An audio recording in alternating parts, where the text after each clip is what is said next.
जो अभी हाल फिलहाल में कलकत्ता में हमारी देश की बेटी के साथ जो हुआ वो बहुत गलत हुआ और उसको इंसाफ दिलाने के लिए मुझे लगता है हम सबको एकजुट होके सामने आना चाहिए और इसको कोई भी पॉलिटिकल मुद्दा नहीं बनाना चाहिए।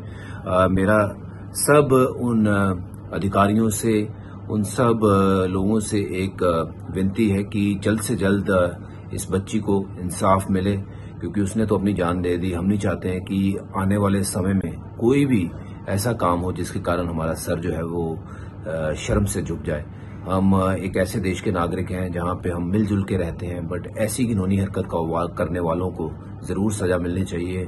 मैं ममता दीदी से, वहां के गवर्नर साहब से और भी बड़े अधिकारियों से, नरेंद्र मोदी साहब से, राष्ट्रपति जी से और जितने भी और देश के बड़े नेता हैं, सबको मैं यही कहना चाहता हूं कि ये वो समय है जब हम सबको इकट्ठा होके एक ऐसा असूल नियम बनाना चाहिए जहां पे आने वाले हर ऐसे समय में ऐसी घिनौनी हरकत करने वाले के जहन में ये चीज रहे कि अगर ऐसा वो सोचते भी हैं तो उसका अंजाम क्या होगा। আমি অনেক দিন ধরে অনেক জায়গায় অনেকবার এই কথাটা বলে এসেছি कि আগামী দিনে পশ্চিমবঙ্গের অবস্থা খুবই ভয়াবহ হয়ে উঠবে।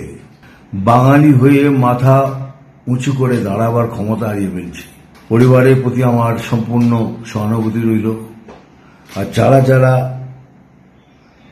এই ঘটনার সাথে যুক্ত তাড়াতাড়ি তাদের সবাইকে গ্রেপ্তার করে শাস্তি দেওয়া হোক, এটাই আমার কাছে সবথেকে বড় কাম্য।